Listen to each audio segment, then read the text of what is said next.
So, in the light of International Women's Day for March, I said I would have some survivors of various abuse from my community, preferably.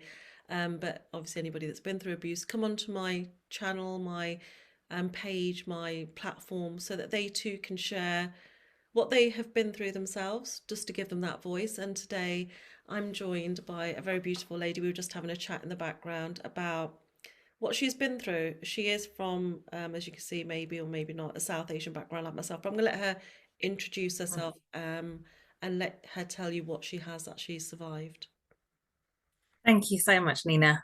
So yes, I am South Asian. Some people don't realise that, or some people do, some people don't. So yeah, I'm Annie Bagaita from Leicester, and I think the one thing that because I've come across your sort of story on YouTube a few times, and it really parts of your story really resonated with me because I've been through child sexual abuse, I've been through domestic abuse, I've been through the whole aftermath. It's not just the event itself, it's the whole aftermath, the self-hatred, the blaming, the mental decline. I've had numerous suicide attempts. It started when I was 13, and the last one was when I was 31, and I can't tell you how many. And then, the line of going down the line of addiction, and then finally coming to a life that is I would never even imagined, and just meeting someone so beautiful, and then him passing away as well. And you know, yeah, there's a lot. I mean, don't get me wrong, I've had a lot of beauty in my life as well, but it's come at a cost which people don't often realize when they, see your life. I don't know if I said I was from Leicester, but I'm from Leicester. Which is what we share in common. We were saying earlier, both South Asian girls, both from the Punjabi community, both from Leicester, both with children that are maybe not accepted by the community as well. But we don't see that. We just see them as our children. Absolutely. I'm from the Hindu community, Are you actually. from the Hindu community? Well, you know what, same thing, isn't it? Same, Same thing, same, same difference. same. Although somebody will pick up and say, no, it's not. Yeah, that's why I thought let me just say it. Um, Going into your story, you were saying that you were sexually abused as a child.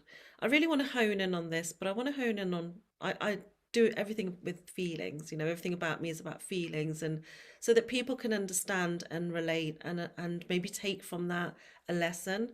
And I really feel that our community shuns speaking, the South Asian communities shun speaking, as do other cultures, about sexual abuse when you're just a child. You didn't ask for any of this to happen. You are the innocent little flower that was taken by force often. And I just want to go into your story. So, how would you describe your childhood? I mean, what kind of family did you have? Brothers, sisters? Was it a happy environment? So yeah, I've got two sisters, but when I was one of my sisters is a lot younger than me. So during my childhood, there was only one sister because there's 3 years between me and my. I'm the eldest. Then I've got a sibling who's 3 years younger. Then I've got a sibling who's 13 years younger. So a lot of my childhood my memories are with my sister who's 3 years younger. And then my mom, my dad. Back in those days, you kind of very much either lived with the extended family or near the extended family. So we had like semi-detached houses. So one house was me, my mom, my dad, my sister, and the other house was my dad's family, his sisters, his brothers, his mom. Um, and there were so many happy times, in my childhood. My mum used to take us away a lot. We had a shop. I loved going to the shop. It was just Yeah. something really exciting. On a Sunday, because I didn't see my dad very much. We Mm, didn't because he was an off license and a newsagent. right. So he'd be gone early, come back late. So I Yeah. remember on Sundays I used to like sleep in my clothes. And then when I'd hear him at 5, I'm like, I'm going with him, do the paper rounds, clean the shop, eat the penny sweets when he's not looking, The little that kind chocolate of thing. mice. They all Yeah. want them. I mean, so you're describing quite a happy environment. Were they quite strict or were they quite relaxed? So my dad was quite relaxed, Mm. but I say that, but as I said, I didn't see a lot of him. We didn't see a lot of him, Right. With my mom, she had had a very traumatic childhood, and she hadn't grown up with her mum, Oh, and she'd never really had that mother figure. She'd grown up with her aunt who was an alcoholic, and it was almost like when my mum was a child, she had to be the adult, mm, and her auntie had children which my mum looked after, so very much in that adult sort of role, but always walking on eggshells.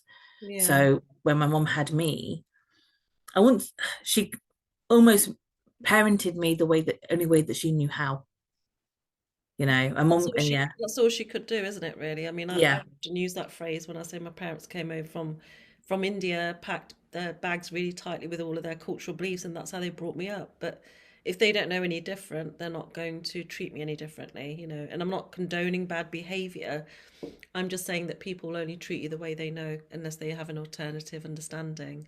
that So took me a long time to understand because when I was a child, I just thought to myself, like, why do you hate me so much? Mhm. Like sometimes the punishments were really severe. What do you Um, mean severe? Describe something. like it wouldn't just be like a slap, it would be, you know, what you would call a full-on like sort of beating at times. And as a child, you're not seeing the bigger picture. It's No. only as I've got older that I've been able to understand that my mum went through. She had a horrendous childhood. She was Mm, beaten all the time, mm. you know, and so never having a mother figure, growing up in that environment where you're beaten up all the time, you have, even if you just put something wrong somewhere, you just the consequences are so severe. It kind of made me realize she was mirroring what she Yeah, knew. it's what she learnt. It's learnt behavior, isn't it? That's what they say. Yeah. So going on, you live near extended family, and we say statistically, and through my experience of speaking to survivors literally every day, and I wish I didn't have to do that, not because I don't want to, but I just wish the problem wasn't there. I wouldn't wish that upon anyone. No. But the suffering continues, and that's why I keep opening this mouth of mine to for change, and interviewing people like yourself. But it's always somebody that knows the family. It's always a known person that is the perpetrator of such sexual crimes. How old were you when it happened? And can you tell us who it was? And just take us back to that moment. So it started when I was 5 years old, and it was actually my dad's youngest brother. So what had happened was that my dad's other brother had got married, and when he got married, obviously his wife moved into the house next door, Yeah. and my dad's youngest brother had started uni. So when he used to come back from uni, he stayed with my mum, my dad, me, and my sister, and it was a three-bedroomed house. My mum and dad had one bedroom. The other bedroom, I think that was just almost like a storage room, and me and my sister had another room, so we had like two single beds Yeah. in the other room. But when my uncle would come from uni, he would go into the single bed, and I would sleep with my sister in the other bed in the room. And some people would be like, "Well, how could your mom, how could they let him sleep in the room with you?" But they didn't think of it like that. My mom saw him as a son. Yeah. And Like, he was 18 he about. was about, yeah, about 18, 19 at the time. So it wasn't like he was like a 40-year-old man either. Like, Yeah. Yeah. Yeah. she saw him as a son, and it never crossed her mind, at that time. Um, but yeah, that was more the setup around it. And I just remember it was one day he came, and he had a really good relationship with me. Like, don't get me, this is the thing that I really struggled with for a long time. I love my uncle. He was young, he was funny.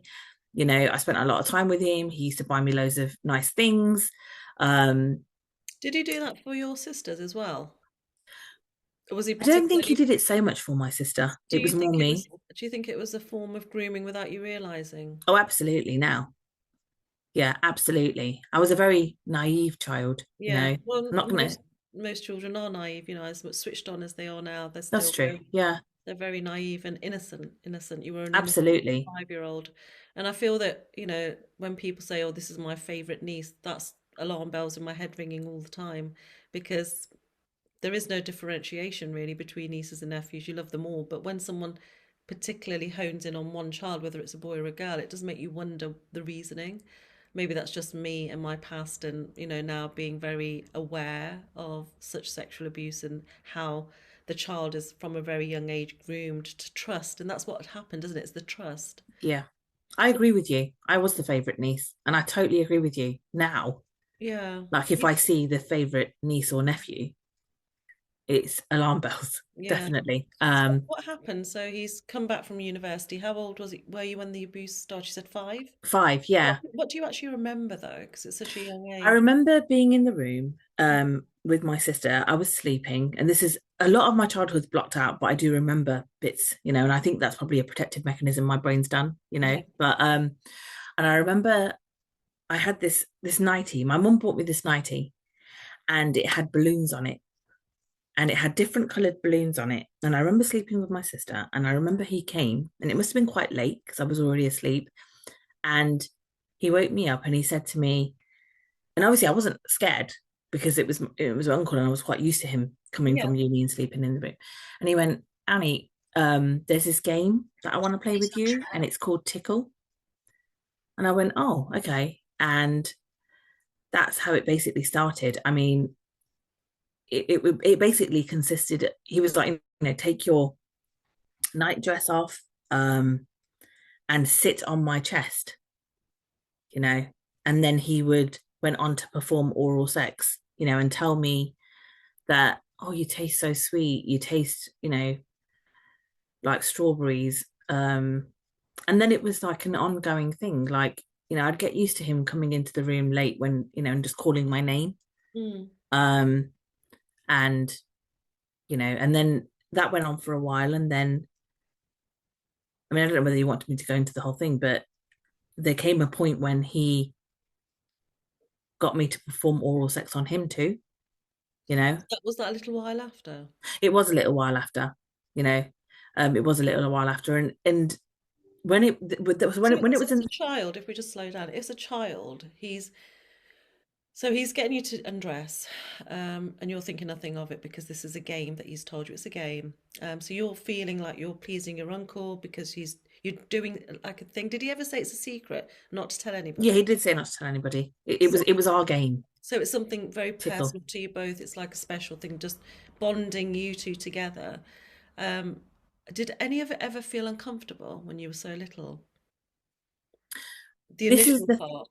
the what part? The initial part, before he got you to perform oral sex on him or touch him in any way, when he is performing oral sex on you, did it ever feel uncomfortable as a young child?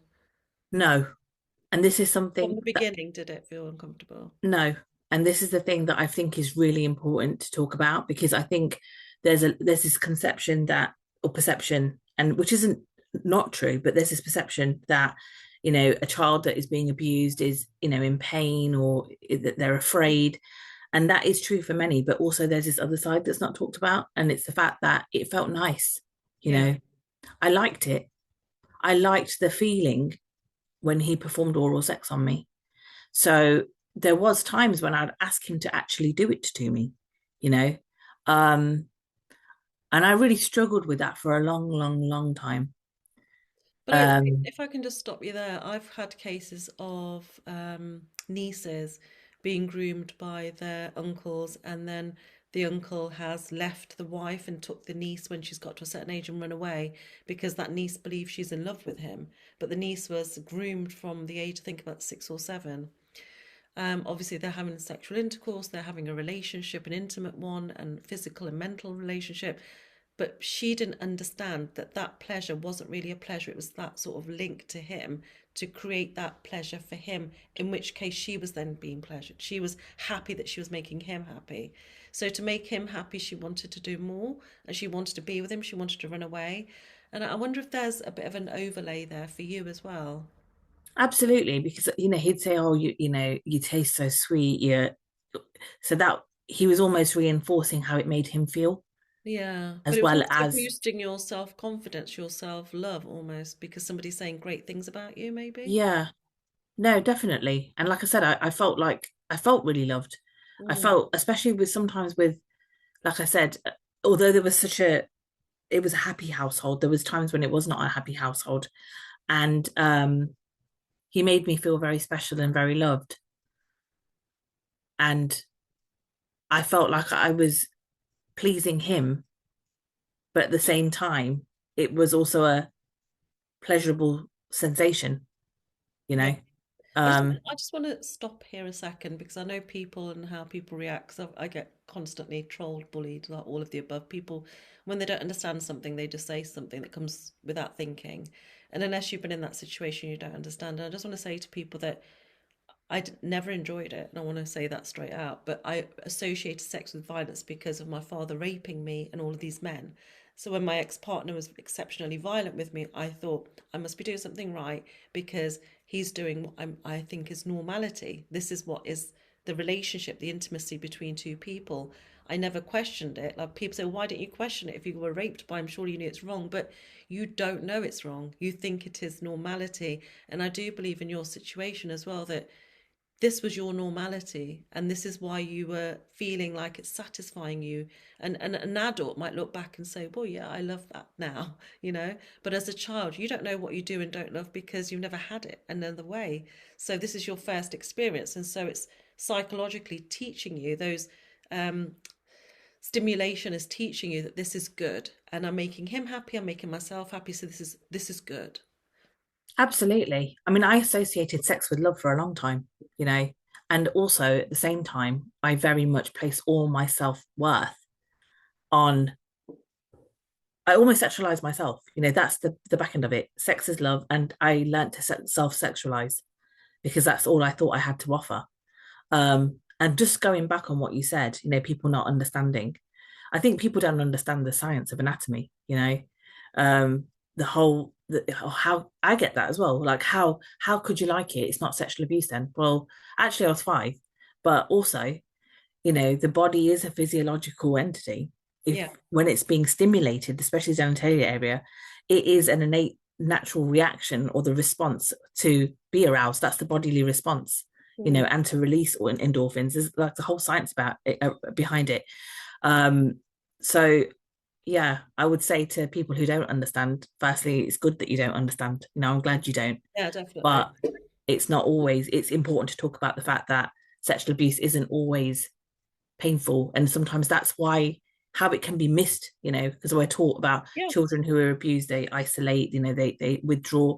Or when it's abuse that is not painful and you're not afraid, Mm. it can be missed because you're looking for different signs. Yeah. No, definitely. Thanks for clarifying that as well. So this continued for how long? Until I was about 8 years old, So a good 3 years. a good 3 years, Yeah. yeah. And it wasn't like I said, he was at uni. So when Yeah. he'd come back from Yeah, uni, sure. I remember one time he took me to a trip Mm. to see his sister, my aunt in London. And I remember we slept in the front room. So he slept on the floor and I was sleeping on the sofa in the Mm. front room. So even at my aunt's house, she didn't find it, you know, a new, she didn't think it was wrong to put us in the same room. Um, and in the morning, he got me to sit on his chest and, you know, performed oral sex on me in my aunt's house. And I must have been about 5, 6 years old at that time as well. Um, so yeah, and then like I said, it progressed to him then getting me to perform oral sex on him. Was that later on then? So were you a little bit older? Yeah, I think for the oral sex on me was the beginning, and that carried on for a period of time. And then I Yeah. think once I was comfortable with that, it was like, okay, now I want you to try this. But I'm going Yeah. to, you know, I just want you to try. He just that's how he said it. I just want you to try something, and pulled his. But he was already erect. I remember that, you know, and got me to perform oral sex on him. And then I remember this Did you, very did you, one very sorry. no, I was going to say at that point, did you think, I don't want to at any point? I don't want to. I 'Cause didn't like that bit. yeah, because he taught you a game, Yeah, and then he's changing it, sort of thing. So there's a difference, there's a little bit of a change. And when there's change, often our bodies are a bit like, well, no, I don't feel comfortable. I did say to him I don't like this, and he went, "Well, just try it. Like just Okay. try it a little bit more, Mm. and you know you might like it." And I couldn't even fit it into my mouth, Yeah. Yeah. so he was like, "It's all right, just like suck on the end of it." Mm. Um, I remember that bit Yeah. and not really liking it because, as you said, it was something new that I wasn't used to. Mm. Mm. Um, and I remember not liking the taste of his, you know, Mm. when he ejaculated in my mouth. Mm. Mm. It's just, I don't, do you think he was ever sorry, or do you think he didn't see that you were, in his mind, a child? Do you think, I mean, I'm trying to think about him doing this to you, and I can't because I'm not him and I don't have that tendency or No. mentality, so it's very difficult. But do you think, like I know with my father, he had no remorse, he has no remorse. In his mind, what he's done he's is the reasoning is there. You know, he's got a reasoning, a logical reasoning, a ethical reasoning because I was a girl and I don't matter. But do you think in your uncle's eyes he knew at any point that he shouldn't be doing these things during this 3 years? Of course. I mean, he was grown. I mean, I'm not, even though he was like 20, that's grown. Yeah, of course, yeah. It's something he wouldn't have asked me to keep it a secret if he knew if he thought it was okay. If Yeah. he thought it was okay, it'd just be like, yeah, I mean, the Yeah, fact of that course. he built that trust with me, Yeah. the fact that he called it a game, Mm, the fact that he made me feel so loved and bought me loads of things, and that just lets me know that he knew it was wrong from the beginning. mm, And I genuinely feel like he was prepping to eventually rape me, because there's this this memory that I have where I'm in my mum and dad's room. mm. He'd got me in my mum and dad's room on the bed, and my mum had this perfume bottle, and she must have got it when she went to Paris, but the top of the perfume bottle was like a dome, Okay. and he'd got it and he would insert it inside me. Mm. Um, and I genuinely believe that he was trying to, open me enough up down there so that he could then penetrate me. Did you try Whether that? Did you try that? I don't remember. No. I have blocked so much of my childhood out, Yeah. Nina. The Yeah. good bits, the bad bits. Um, I've just blocked it out. I think it's not something I've done intentionally. Mm. My brain has just done that. You Yeah. know. Yeah. Yeah. How do you feel when people say that you're lying? Because they did say that, didn't they? When you did eventually come and tell people the truth. Were you 13, is that I right? was 13, so I told my mum. I remember the Yeah. day. Yeah. Um, Just and describe the day to us. Describe the day so we're there with you. so my mum, when I spoke to my mum later on, because I've done I've literally filmed a documentary, talking about my experiences, and my mum and dad talk about that day and what it was like for them, Mm. and being what it was like for them being South Asian parents, having Yeah. a child who's sexually, telling them to sexually abuse and the pressures. But my mum actually said that that day I'd been sitting downstairs with her, and I remember this film. It was a film about a child who was sexually abused, and it was a film about where whenever she did something wrong, her dad would take her upstairs in the bathroom and anally rape her. Do you And think the film, watching that, prompted you? I think it was a combination of things. I think it was that sort of whole build up of doing sex education, Mm. and everyone laughing and giggling because they've never actually seen these, Mm. the penis or a Yeah. vagina in real Yeah. life. And you giggle at that age, and for me it was very different because I Mm. had seen these things, Mm. and I had an experience of sexual acts, and then watching this film, and I came upstairs, and I remember this, and I don't know why I thought this, but I remember looking in the mirror and looking at my stomach and thinking, I wonder if my uncle made me pregnant. Mm. Now, obviously, I'm 13 now, so he couldn't have, right? But But that is what I thought. yeah. And for whatever reason, my mum was coming up, came out my room, my mum was coming up the stairs. And as she was coming up the stairs, I said, Mum, I need to tell you something. And I literally just told her, Yeah. It was a case like you couldn't almost hold it in any longer. Your mum. no, But I do believe maybe watching that did prompt it, because, yeah, and I think that's the importance of awareness, you speaking out now about being abused, being physically and mentally abused in a domestic violence situation, and also with your experiences of addiction with alcoholism. I think other people see our stories, and this is why they're so crucial, and recognize themselves or recognize something in our story. I remember one girl saying to me she wasn't going to press charges with a guy that had sexually abused her, but then she heard my story and thought, well, I should. I yeah, should, because she's saying she wished she had, and I should. And I feel that often the messages can come from books, they can come from movies, they can come from people like ourselves, but the intention is there for others to recognize their pain through our pain and suffering. And that's the beauty of these life lessons that people won't see because they are traumatic, but they are deliberate. You know, they're deliberately put in our paths to see what we're going to do with them. That's my belief. Um, so now you've told your mum. How did she react? Do you remember her face? Do you remember? She just literally just burst out crying. Yeah. She was pregnant with my youngest sister at the Okay. time. I, I think it was just utter shock because Did she ask who straight away? Because I think if my, God forbid any mothers in that situation, I but think I said who it was you straight said away. it. Right. I Okay. said who it was straight away, Yeah. you know, Yeah. and my mum believed me straight away. That's amazing because, a lot of the struggles are because people don't believe you. But You know, having my a mum believed parent, me straight yeah. away. I think it was just utter shock. I don't, in that moment, I don't think she knew what to think. It was probably just a whole whirlwind of emotions, and Yeah, she but speaks now about you've that. now you've said, Mum, I was sexually abused by my uncle. How did you feel now that you'd said it? You'd like, got rid of it off your chest, so to speak. There was a lot of adrenaline, there was a lot of anxiety, there was a lot of relief. It was a whole mixture of things. Mm. It was like, oh, what have I done? Yeah, but also I can't imagine that as a 13-year-old child. As a 13-year-old child, you've made this brave, brave decision to do what you've done, which a lot of people don't do as adults. But I can't imagine because you're so young and you've got all the hormones anyway raging in your body. You're amazing. You're amazing to have done that.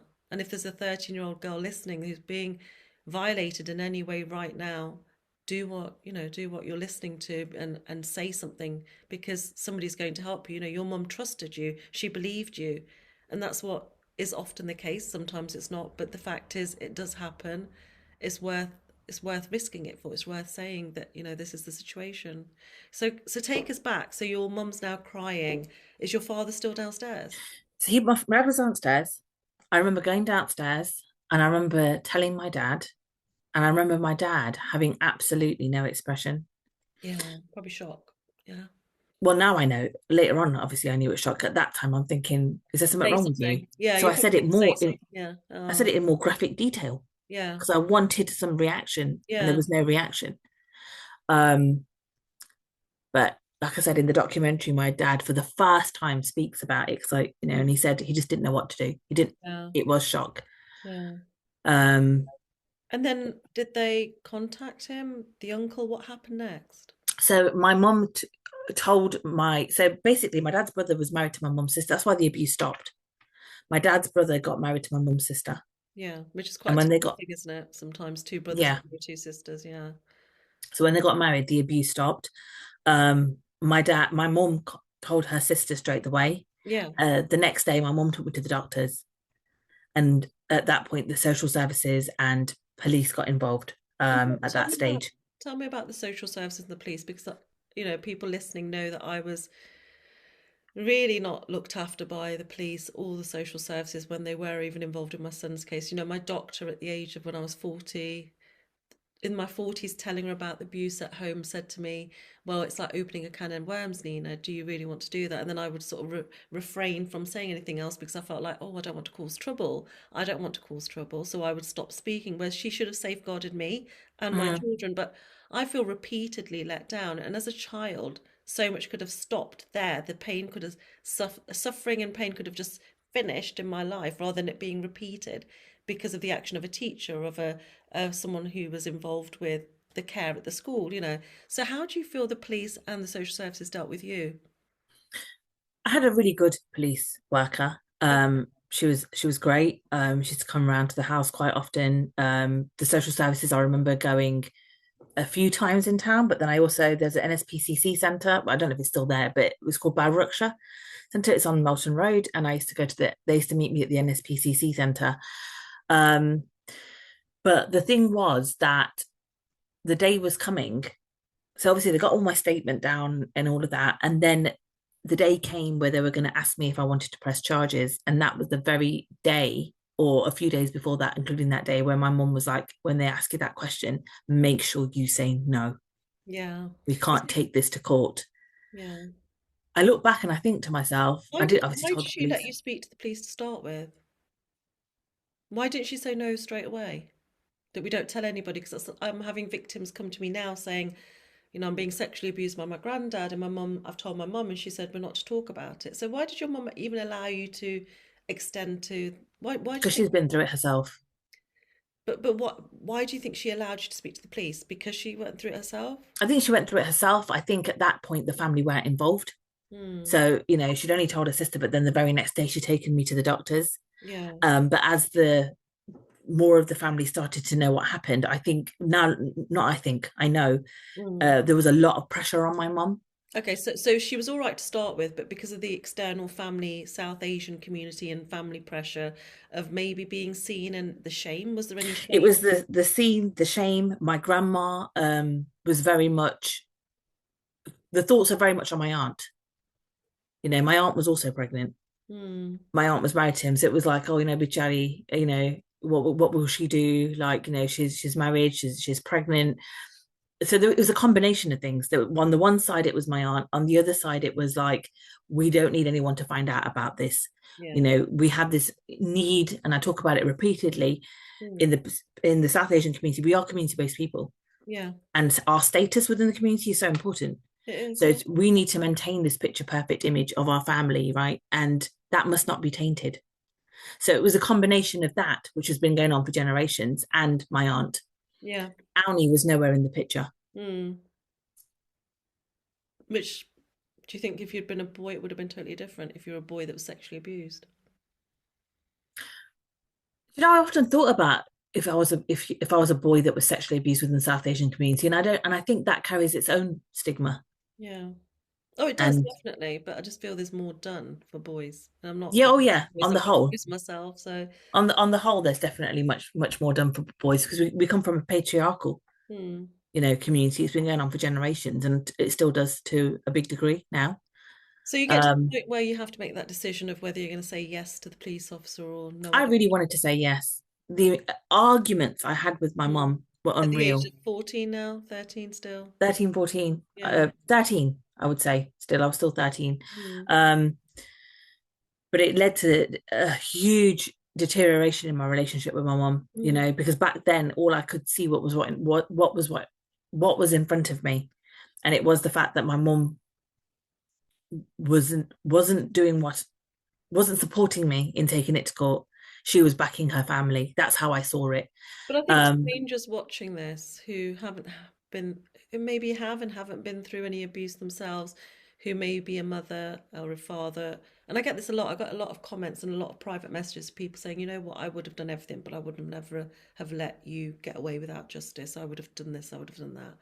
And I think from the outside, it's often easy to see that because you're detached, you're not part of the family, you're not in that feeling. So I just want to get that across that yes, while people are watching, they're thinking, well, she's a bad mother. She no, only did what she understood. And would I think she should support you 100%? Do I think she should have put you first 100%? But often people don't see what they're supposed to do, the rights and the wrongs, until later on because they're blurred by community, by pressures, as you said. Um, absolutely. Nina, like I'm going to be 42 this year. So mm, you're talking a long time ago. My mum is a really good mum. mm, The fact that she believed me, the fact that she it took me to the doctors. But at that time, you're talking years ago now. mm, Now I see the amount of pressure on her. She was one woman. yeah. My dad was almost silent. My dad's side of the family, eventually my mum did push my dad to tell his side of the family. They cut my mum off. They Mm, cut my mum and us off. mm, And my mum was one woman and all this pressure on her. Like I can't mm, even imagine what it was like for her. But having yeah. had these discussions Yeah. with her as I've got older, because our relationship, like I said, really suffered. Mm, But as I got older, I had more open conversations with her, trying to understand what it was like for her. mm, And it must have been really hard, because on the one yeah. hand, she wanted to be there for me, and she did say that. But on the other hand, there was so much pressure and on her, and she was almost very much caught in the middle. And she does say that she could go back in time now. And, she talks about this in the documentary. If your child comes to you, back your child, Yeah. support your child 100%, forget everybody else. She Mm, says, fuck everyone else, yeah. Yeah. So be there. going back to your situation, 13, so you're not allowed to press charges, but it has been reported, it's been documented. Then what happens? That led to a huge decline in my mental health, because I couldn't understand it. I felt very unseen, very unheard. Like I Yeah. said, the ripple between me and my mum got huge. Mm. Um, I tried that. That was my first suicide attempt when I was 13. You know, if there's people within the South Asian community, because we don't talk about suicide, we don't talk about depression as much, it's almost like a whisper, oh, he's got depressed, he's got mental health. And it still happens, it's not a case of it's changed, it's better now, because I know it still Mm. happens. But in my case, I remember my mum saying at one point when I'd had the abortion, we can just tell people she's got mental health problems, and send her off somewhere. That's what they were saying. Um, when you talk about being depressed, do you think the people around you understood? Do you think your family, communities understood that you were depressed? I think my mum could recognize it, Mm, but with the wider family, no, because although just going back a bit, like my mum believed me, but with my extended family, it was like maybe it was a phase, yeah. maybe it was a dream. I don't think it happened. It wasn't that bad, Are maybe. you sure it happened? Do you Yeah. know what I mean? And all of these things make you question yourself. Of course. Of course. And the fact that they still talk to him, and Yeah. I was made to feel like I How was the was that? How was that? Because were you still forced to go to places where he was? absolutely. You see, this is the worst thing that people don't talk about, and I'm really glad that we've kind of touched on it because after my rape, after I was gang raped by my dad, I had to still do everything I normally did. So every Friday they would come to drink at my dad's house and I had to make the food, take it in that tray, and my legs would shake thinking, is it going to happen again? Is it going to happen again? And the torture, the mental torture was too much. It was so, so hard. I mean, facing your perpetrator, I don't know, because now you know it's wrong. Now you know it's not okay, and I knew this was all wrong, what they did to me, but I felt so helpless. Did you feel helpless? I did. Um, I felt helpless. I couldn't understand it. That's where this anger started. I started to build this anger Yeah, within me, and what started happening was my body started to go into a physiological reaction that I couldn't control. So my autonomic nervous system will take over. I'd I remember going to a wedding and my auntie had bought him. Literally, someone's getting married. yeah, Like I've seen him, and I start crying hysterically to the yeah. point where everyone's looking at me, but I can't control that. No, My no. body's gone into that. Or It's there a was another time, voluntary reaction to absolutely. feeling unsafe almost as well, and also having that memory. But my I was, family thought it was an annoyance. Like, Annie, what yeah, are you doing? Why are you showing yeah, everybody up? So at that point, they realized that they were going to have to, when he was around, they weren't able to have me around. Not because he'd done something, no, but wrong and they were because of how seeing it it was as that, being, because of the reactions, because of because of the reaction, and it what was people might embarrassing. say. Yeah, Yeah, yeah. yeah. Yeah, it's crazy. I remember because I wasn't allowed to cry as a child. My mum would tell me off, or my dad would say to me that weak people cry. And I remember the first time I did take food into them. My legs were shaking, and my mum was never awake. She was always asleep. That's why I did the cooking late at night. But I remember on the stairs crying, and my brother put his head over the banister and said, "Shut up." Literally just shut up. And I then sort of looked down and wiped my tears. But I didn't want to because I knew I'd be in trouble if I cried. But I couldn't. And it was that point, when you're gasping for breath and you can't breathe as a kid. Yeah. It was horrendous. It was just, I feel for you as that young girl having to face such a horrible situation and not getting that support. Honestly, my heart's hurting for you right now. And then I started to, when you get told enough that you're the issue, Mm, you're making things problem. difficult Yeah. and everyone's getting annoyed at you, you start to believe that you are the problem, and that's what led me down that path. When I started off with self-harm, I Yeah. became anorexic. Then, of course, like I said, my first suicide came in because I hated myself. I What did you do? actually When hated you tried to take your own life, what did you myself. do? Sorry. What did you do when I acknowledge you saying that you hated yourself, and I think you get to a point of self-hatred through the trauma. Yeah. What did you do when you said you tried to take your life? How old were you? Where were you? I would say I was probably about 14, 15. I'd taken, so my dad would bulk buy medicine. I mean, we're Indian, we used to Yeah, bulk buy things, and there was a lot of paracetamols. And I remember taking about, I'm getting goosebumps right now because yeah, there's about 100 I put into a cup and I put it behind the curtain on the windowsill, and I'd taken all 100 tablets. yeah, But then what had happened was my mum had called me downstairs for something. And she, I was sitting there and I was getting drowsy. Mm. And she said to me, "What's wrong with you?" And I think at some point she realized that I'd taken all these tablets and she took me to the toilet and made me vomit them up. Yeah. Yeah. I know you don't know completely my story, but I had taken it because they used to come in tubs back in the day. Paracetamol used to go in these little plastic tubs. Yeah, And I'd taken a whole tub trying to just end my life because I felt like I'd take them and I'll lie down and I won't have to wake up again and that'd be great. yeah, It didn't work out that way because I'm still here, but and I'm glad that you're still here. But you do get to a really dark point just before you do that, don't you? There's a real defeat. It's almost like a calmness that you decide. absolutely. You know, people don't understand it. And I think there's a lot of stigma around suicide as well. But you're at that place where you genuinely believe that, you know, the world would be better off without you and you Exactly. are the Yeah. problem. I mean, I've like aside from the the pills I remember one time I crushed up paracetamol with bleach and drank that in the hopes that it would do something this time. That was probably my 10th time, you Yeah. know.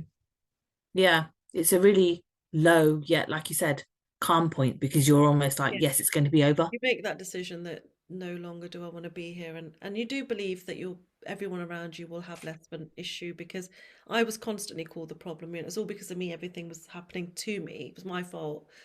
And you believe what you're told. You know, you don't question your mum and dad because they're supposed to be protecting you anyway, regardless of how good they were and the pressures they were under. My mum and dad, I felt like they were supposed to protect me. And I always believed they were right. Whatever they said, my mum and dad were right.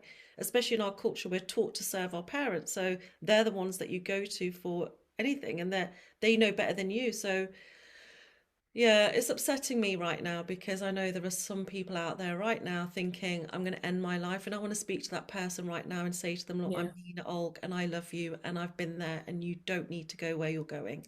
That there is help out there. There are contact numbers that you can find on the internet. Before you make that decision, reach out to somebody because you might get the right person that's going to direct you the right way. And if nothing else, look at us two. We're sat here, we I was tried going to to say make that. it and we made it through and there is beauty on the other side that I live my best life and I know that you're extremely happy as well now. So please, if there's anyone listening that is in that dark place, even if you're a mum or a woman or a child or a man struggling right now, know things will work themselves out. They always do. Yeah, it's a really strong message because I was literally thinking we've got two people here who have tried to end their lives, Yeah, and I never thank really goodness. talk about it, but when you were talking about it, I got really upset. I'm a feeling person, I literally am softy. But I got really upset because I remembered when you said about the paracetamols when you hid them, I remember that, I put it on my sleeve and you make this decision that you are not going to make it through the next day because you don't want to be here.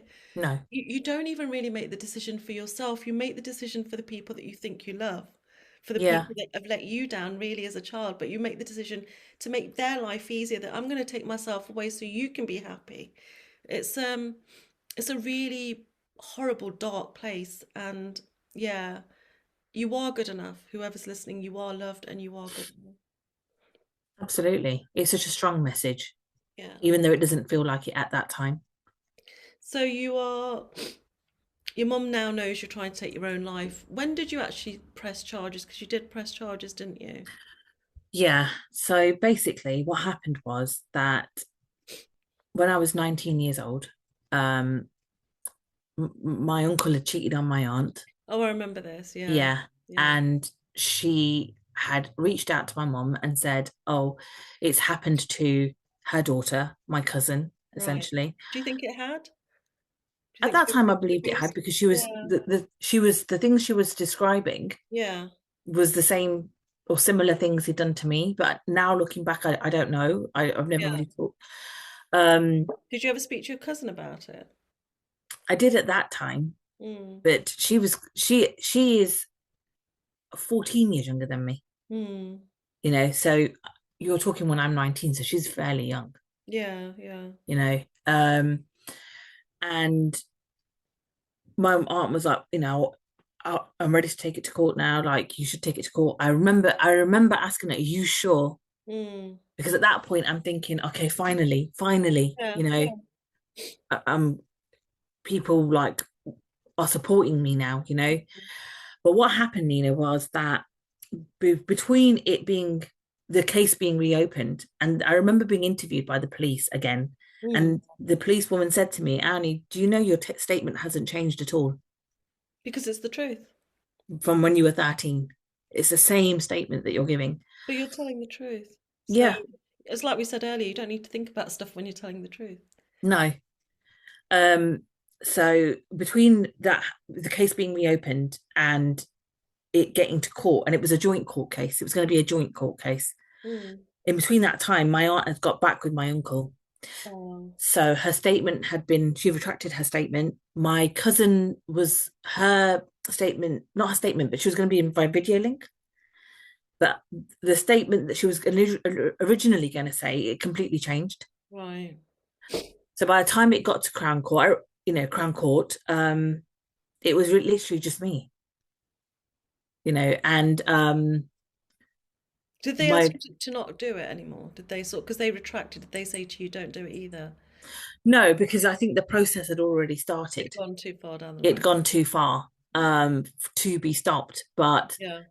like the day that he was meant to be arrested, the policewoman who was with working with the case, she was like, he wasn't there when we went to arrest him. But when they found the phone records, they realized that my aunt had called him to warn To him tell that him. he was going to be arrested.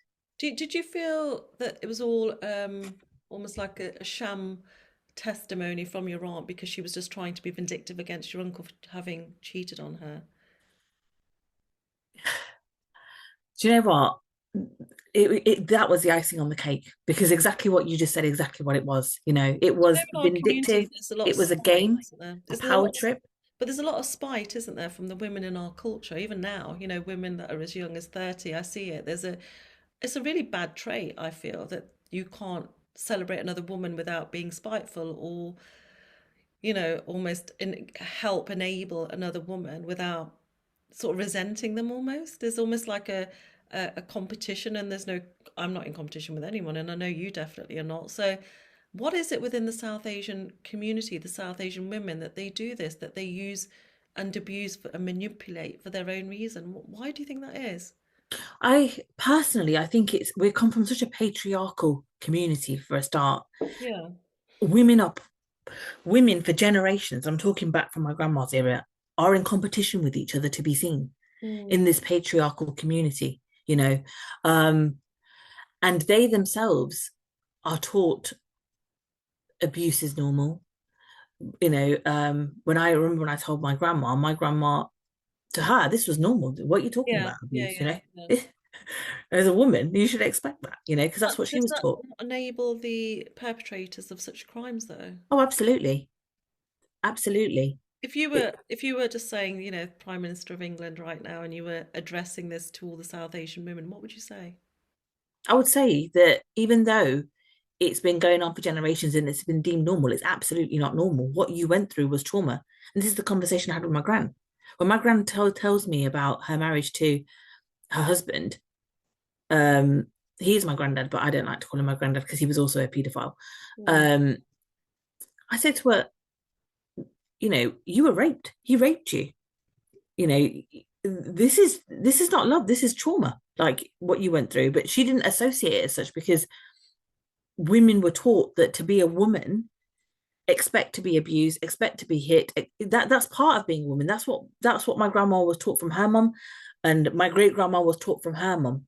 It's a passing down of that normalization of trauma. A Um, generational thing for sure. But do you not think that arranged marriages, forced marriages, even when you're allowed to speak to the partner for 2 minutes, you don't really get to know them. But do you not think it's a really messed up thing to be sent to a stranger's home to be expected to enable that person to have sexual activity with you, and you don't know this person, and you're a young person going somewhere, and that's regarded as normal? Do you not think that's really messed up?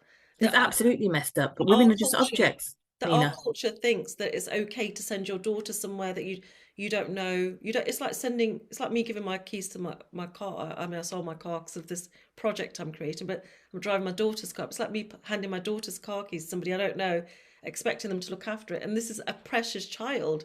You're saying to somebody that you don't know, take my child because I want to keep the face within the community of having a good marriage, and now she's gone off to her own home, but you're handing her over to strangers for them to abuse.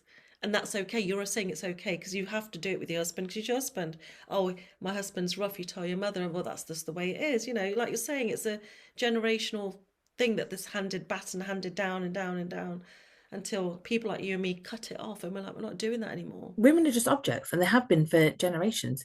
Just objects. 100%, I'll be 100%. honest, I saw this post, right, and it really struck me. It's this post. It was of this poster that was nailed to a tree in India, and it said, "We treat cows better than we treat our women and children." How true is that? Well, the thing is, people don't understand the culture in India. Cows are seen as respected because they provide milk, and your mother provides milk, which is again is it doesn't really. It's a conflict of even that statement's a conflict. Yeah, Because mothers are not necessarily respected because they're women. Women are definitely seen of lesser value, and I've been saying this for the last 4 years of being an activist and using my voice for change, that women are just disregarded. And then I really, really get annoyed when I get people from any Indian culture contact me or put posts, comment on my post saying, well, I'm from a Sikh background. Sikhism's got nothing to do with it. Hinduism's got nothing to do with it because that's the religion. This is cultural. It's to do with being born from an Indian family or an African family or whatever the case may be. Because girls are just looked at as nothing, nobody, disposables almost. They're second, third, untouchables almost. yeah, And absolutely. it's got to stop. And just to go back to your point, where within our community, women put other women down, Yep. and it, it, I laugh, it's, but I shouldn't I mean, really. I hear it from my grand. No, you laugh because what else you do? Laugh or you cry, Yeah, right? I exactly. hear some right shit come out my grand's mouth. Thank goodness my mum educates my gran, like you shouldn't be saying stuff like that. Yeah, But it just goes to show the fact that she says it so openly, for her, that's normal, and it's been going on for generations. Another thing that I had a conversation with my mum the other day. I was saying, when you speak to, I don't know, like if I was to speak to my grandma, how did your mother-in-law treat you? She treated me bad, but then why did you do that to your own yeah, daughter-in-law as yeah. well? Oh God, well, everyone knows when they watch my videos that I well up when I talk about my mother-in-law because the level of cruelty, especially it's a stranger in a stranger's house, it's not your home. When you're a child, you feel a little bit safe because it's where you've known, it's everything you've known, and I had my dog and everything. But my mother-in-law was exceptionally cruel, and I think mother-in-laws in our culture can be so mean, Yeah, and mentally you can't deal with it. But we don't talk about mental health. It's something that we're still learning to talk about. But the effects of somebody else being cruel on you, it's life. It changes your life, and it stays with you for life. You don't forget it. It becomes part of your recognition of who you are. um yeah, it's got to change, like you absolutely, said. Nina. Sometimes I listen to, and I'm not saying my dad's family was absolutely horrendous to my mum, but there was some very not nice things they Yeah, did to my mum, and it just made me, I think, just sitting back and being a mother of two sons. One day I'm going to be a mother-in-law of too course. and have a daughter-in-law, and I've learned so much of what not to be, Oh, you you know. do, and I love that you're saying that because that's exactly what I say. And I put a post of my son's girlfriend up the other day, and she's saved in my phone as Dil, Dil, daughter-in-law, but it also Oh, means heart because she is one of the most loving people. Give a shout out to Emma right now, but I would never treat her. And I've always said to her, you know what, if he's mean to you or he says something that you don't like, you can trust me to, have a word with him in private, and I would never say to him that you've told me because I want to protect her. yeah, She's somebody else's daughter, but she's also my daughter now. And when they say that in the exactly. old terms, that you are now his daughter or her daughter, they didn't mean it. They No, didn't mean it. But now I'm hoping there'll be a different generation of women coming forward. But I still see it. I still see it within white British people. I still see it where they complain about their in-laws or their daughter-in-laws or son-in-laws. yeah, And it's really not they lacking compassion, lacking understanding. I just want my kids to be happy. because it's somebody else's child. That's Yeah, why. there's different. It's I not mean, really. I've got an adopted son as well called Salim. I'm giving everyone a shout out today. He knows that if he comes at Christmas, he's going to be treated exactly the same way as the others. He gets the same things the other boys get. It's not. I don't have that within me, and I think there are people out there that believe that we should treat everybody as an equal, and I do. But kids are innocent, and you went through something as an innocent child. Um, how do you think your younger self would look at you now? I think my youngest, okay, this is another thing. I find it very difficult to connect to my inner child. Mm, So I know you touched a bit on my story. So, I got to the point of going down the line of my alcoholism. I got really bad. I was on like 2.5 liters of vodka every single day. I was given a year to live. Um, that has been both a blessing, as well as it being such a bad thing. It's been a blessing because off the back of that, I got the opportunity to go to a trauma-informed rehab. yeah. And I went to the Nelson Trust in Stroud, and the work there was really focused on the trauma as the root cause and the addiction as a symptom, you Mm, know. And you get a lot of individual assignments in there. So, a lot alongside doing the group work, you get assignments that are specific to you, areas that you need to work on. And I was able to do, they give you a sentence. So, like, if your anger had words, what would it say? Just one sentence, and you mm, go away and you really connect to yourself and explore yeah, that. yeah. And I was able to do all of them apart from the inner child one. I Mm, have disconnected so much from my inner child that I wasn't even able to connect to that part of me. There was a group session where you talk, there's three chairs: the inner critic, the healthy adult, and the inner child. When it was my turn, my inner critic I could do, was so strong. The healthy adult I could do. I sat on that chair of the inner child. I left the room and cried and I can't do this.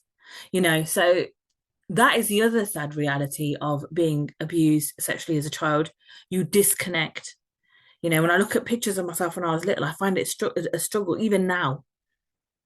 Why should I? But I still find it difficult now to look at pictures of myself when I was a child. I've really struggled with it. I hope that you will at some point be able to hold her, Yeah, so because do I. it's that fear of not being. Not something I talk about very often, actually. I don't want to get teary now. No, I'm always crying. People are used to it, but um, I hope that you will be able to hold her, because I'm not being judgmental or anything, but I don't think nobody can ever be completely whole until they've No. their younger self, and it's not the easiest thing, but I can tell you by having spoken to you for a short time now that she's looking at you thinking, well, you're brilliant. You're my ray of sunshine. You got through, and Yeah. just of you having to hit bottom, which we all have to do. We all have to hit Yeah. real rock bottom place where we can't see out. My rock bottom was when I became homeless for my youngest son. And even then, I did it for him more than I did it for me. But now I can look back at little Nina, and I've got a picture on my desk, and I look at her every day and I smile at her and I say, I got you, girl. Because I I have. love that. And maybe, And, yeah, I love and that. I've got this thing that and I haven't spoken about it at all, but it seems relevant to speak about it now.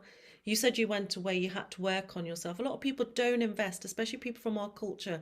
They don't invest in anything for themselves. They'll do it for their children, their husbands, their mothers, Yeah. their ex, but they don't invest anything in themselves. They go without because we're taught as women to go without, to make do. I've got something that I'm working on that I've not spoken about. It's called the Nina method, because people say to me repetitively, how did you do it? How did you do it? Why are you okay? When they meet me in person, they say there's such a calming effect that you have. And I want other people to be able to have that, but it's an investment. You've got to invest in yourself, because it's going to be stretched over 6 months, because you can't do it in a day. Like you, there's No. no quick fix. I want to go to the gym and I want to be a size 10 maybe, but I can't do it overnight. I have to do repetitive. I have to do something repeatedly to have that effect that I want, for it to actually change my physical state too, Yeah. mental state. So my thing that's coming up will enable so many women, because I can't extend it to too many, but it will be available for over 6 months to find that inner child, that little girl in you that was ignored, the one that was never looked at, the one that felt left behind. And you're Yeah. leaving her behind still. She's still left behind, because that's where everyone else left her. And I would love for you at some point to find her and bring her back to now. Because you don't have to cross a timeline to go find her. She is within you. But Yeah. you're protecting her, you're protecting yourself, because it's people don't understand one of the most painful things is being an innocent girl, being a little girl, and having things done to you that you don't necessarily choose. Whether you think at that time you're enjoying it or not, you still never chose that life. You never chose that trauma. And it's not something that goes away. I break down all the time. I have moments where my PTSD or CPTSD, whatever you want to call it, comes back with such a vengeance. It just takes over, and I have to accept it that today I can't do anything. Today I'm going to have to just lie on the sofa and remind myself that I'm safe now. Well, that's the thing, isn't it? I was sexually active from the age of 5. So my innocence was literally stripped at the age of You were 5. It's much, taught to be sexually active. You weren't sexually active by yeah, choice. That's the other thing. I think a lot of you, when having spoken to you, I feel a lot of you almost is accepting what happened, but you didn't have a choice. no, So saying I was sexually active, you weren't really sexually active. You were being made to be sexually active. Your yeah, choices were taken from you, and it's that lack of control you had as even as a child. At 5 years old, you should have been playing with Barbies or whatever you were playing with toys, and exactly. and Yeah. pulling your sister's hair and having arguments and running up and down the stairs, going to your We dad's did a shop, bit of that though. We did a stealing bit of that, me and my sister. stealing the sweets. But that's all it should have been about. It should never Yeah. have been about anything else. But somebody else came along and took that from you. They snatched it from you. But don't let them snatch your child, inner child. Don't let them take her. She's yours. She's yours to I keep. think that's the bit that I need to still work on.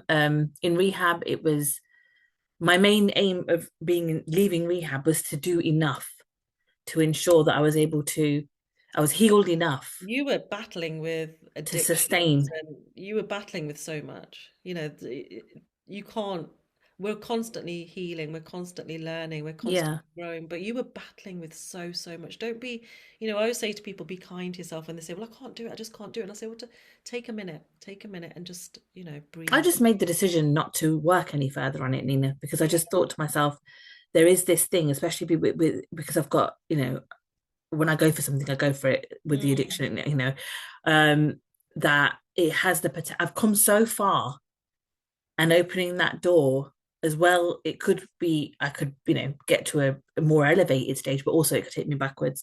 That's a I, risk I'm not willing to take. I hear So, you. I really hear you and I feel you, but I believe the core cause of anything is where we need to start.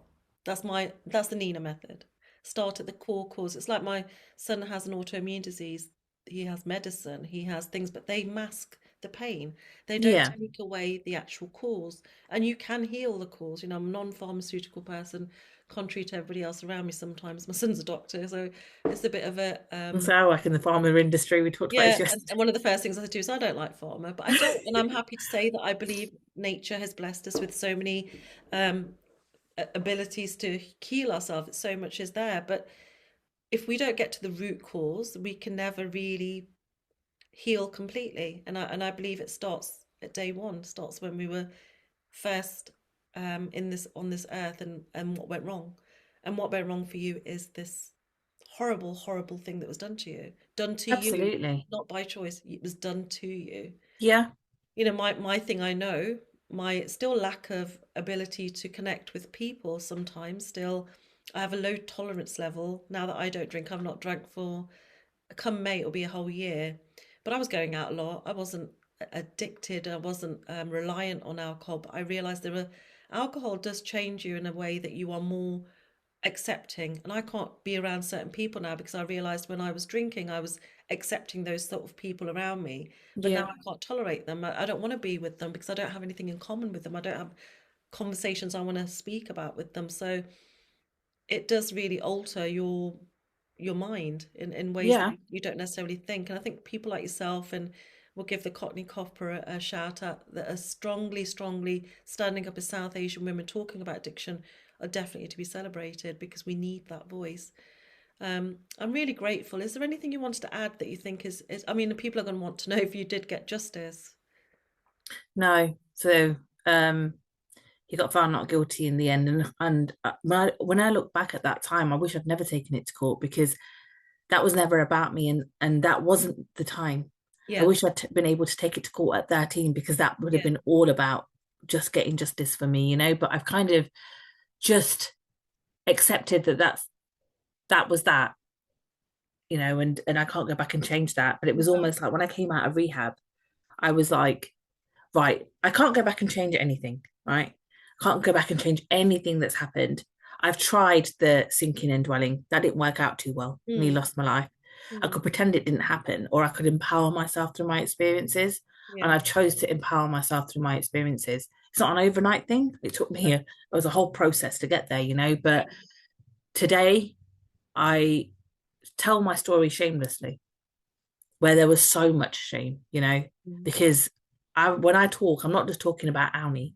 I'm talking about loads of millions of little Aunis, mm, millions of grown-up Aunis out there, and that's sad on the one hand, a bit like you said earlier, that so many people have been through this. But at the same time, together, when we all speak, about our experiences, face, no face, whatever, the story, you know, you become so loud that people, if even if they want to ignore you, they can't ignore you. And then you're a nag, and then you get the trolls, but that's fine. I take it as a positive now. People troll me, I'm like, I must be good enough to troll. Um, I mean, I just, I'm watching you and I'm smiling, thinking, there's a real glow to you. There's a real confidence. There's a real life within you. Um, and I wish I'd caught up with you when I was in Leicester the other day, just to give you a really big, tight squeeze, because I feel that is maybe sometimes what we need. And I did it. It's just what I do anyway. But I want to hold the little you and just bring her out and say I've got you, because I feel she didn't have that. Um, but no, but you are making a difference. Speaking out is an important thing. And like you said, you're fearless now. You don't care about the critics, because as long as you're standing in the truth, we'll always have people pointing fingers at us saying you're lying, you're making money out of it. And I want to tell everybody that I don't make money out of this. My money is by coaching UFC fighters, MMA fighters. My money is in that and other things that I do, but not in this. I do this because I want change. The well, message is there. absolutely. I mean, I've set up the Brown Girl in a Bottle CIC. Yeah, I set that up in November, and that's actually set up by me and my recovery worker, my then recovery worker, now yeah, my friend Dilesh amazing. Papat. Yeah. Um, but it's really creating safe spaces where people can talk about sexual abuse, domestic abuse, It's a grief, all need, of the addiction, all of huge those need, is things. there? Yeah. But Do you think there are other people out there that should be speaking up? Have you come across people that should be speaking up, but they're not because they're worried about the taboo and the shaming and making themselves public?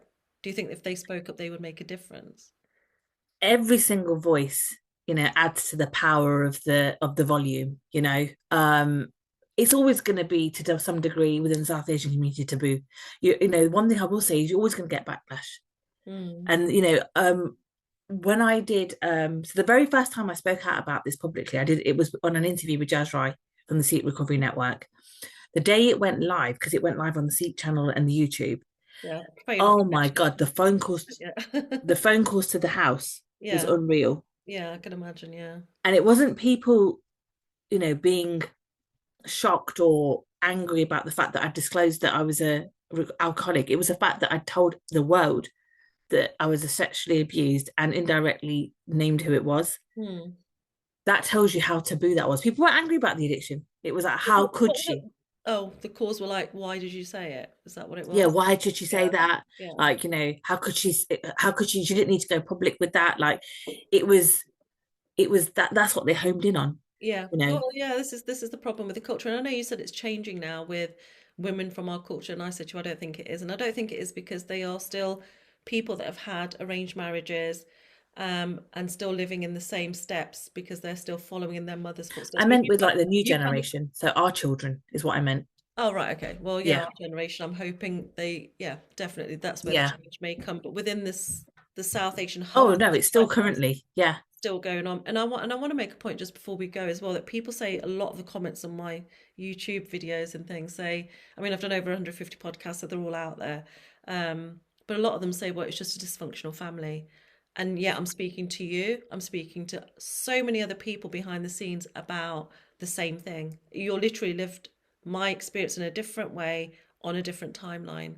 What would you say to that when people say it doesn't happen that often? I would say, well, you obviously haven't done your research. It has been normalized for centuries. You look back, even go back to India, and you go back in the timeline, the normalization of sexual abuse of girls has been going on for thousands of years within this, within the South Asian community. Every South Asian woman knows a South Asian woman that's been sexually abused. Definitely. Not just one, And more won't than speak one. about it. No. Don't speak about it. Another thing I will say, Nina, as well, is you said that things haven't even changed like in our generation. And I believe the older, this sounds awful, but the older generation is still alive.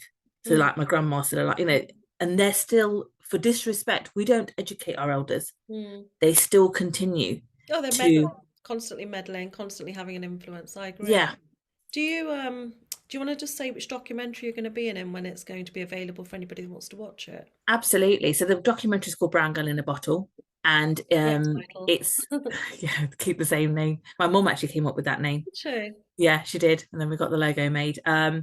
It should be finished by the towards like September time. We're hoping, just to hit recovery month. But yeah, it's not just a another sad story, although it's sad that there's so many sad stories like this which are really real, but it's very much focusing on the journey from unhealed to getting to the point I'm at now. I'm not going to say healed, but and the services that I used. When things are so taboo, we're not educated in the services that are out there. So people have got to the point of that, you know what, I need to get help or I want to change. They don't even know what's out there. My mom didn't know. It's really showcasing that, but also my mom and dad speaking there, about what it was like for them when like I said, talked about sexual abuse, what it was like for them coming from the South Asian community, Yeah. having a daughter who was an I think addict. that's really important because people can see it from a different perspective. And I want everyone to listen to what I'm about to say as well, very clearly, because every time I've been on a video, a high profile video, a high profile interview, whether it's the news abroad here or one of my Lad Bible videos, for example, my parents are contacted. They have a right to reply, it's called. They're contacted and asked, would you like to give your version of events? Would you like to comment? And the answer is always no. And I welcome them because I know my family members watch this. I welcome my cousins, I welcome my uncles, I welcome my aunties who've told me, my aunties told me straight how I was treated in confidence, but I welcome my mother, father, and brothers, sister in law who watched me suffer to come forward. I'm happy for them to give their version of events, always.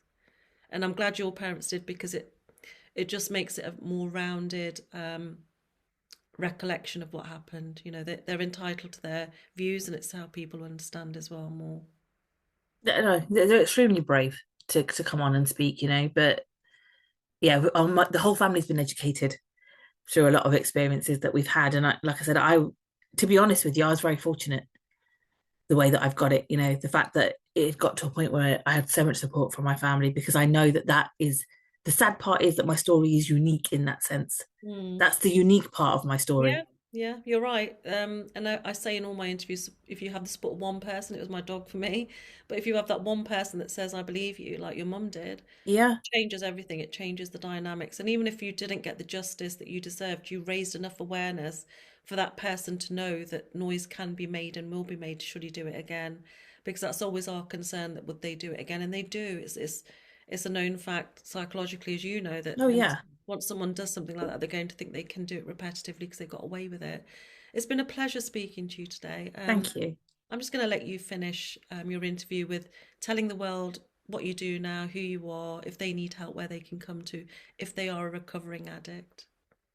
Yeah, so one side of my life is I work in the pharmaceutical industry, which I won't say any more about that, Nina. But the other side of my life, like I said, I've gone on to set up this Brown in a Bottle CIC, which very much one side of our work is with organizations, with policy development, and really having that lived experience woman at times perspective, whether it's sexual abuse, whether it's addiction.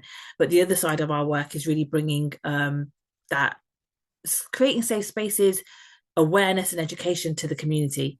When I first disclosed I was an alcoholic, I did it, or not even just the alcoholic, when I first wanted to address the things that made me run away from the South Asian community in the first place, I did it in a really angry way, Mm. and then I realized this isn't working, you know. So I had to step back and think to myself, okay, I need to understand where all this stemmed from, and I need to come from an educational perspective, because education goes a long, long, long way, Um, so yeah, I mean, you can contact me on Instagram, Brown Girl in a Bottle. We've got a TikTok, we've got a website as well. So, www.browngirlinabottle.co.uk. You can literally go on there and contact us. And I always make sure or try to reply to all messages. So yeah. So if anyone is out there struggling with alcohol, do follow Brown Girl in a Bottle online if you need help with any of the matters that we've spoken today, the sexual abuse, the domestic violence, the addiction purposes, and also just struggling in a South Asian community. Find somebody that you can talk to, whether it's endonakillings.org or anybody else that's within your family and your small circle. Somebody in your small circle will want to listen and help you. So don't, um, overlook that. Anyway, it's been a pleasure speaking to you, and I'm wishing you all success in your future ventures. And thank you for doing all the work that you do, Nina. Thank you so much for doing the work that you do. It's really powerful, and much needed. Thank you.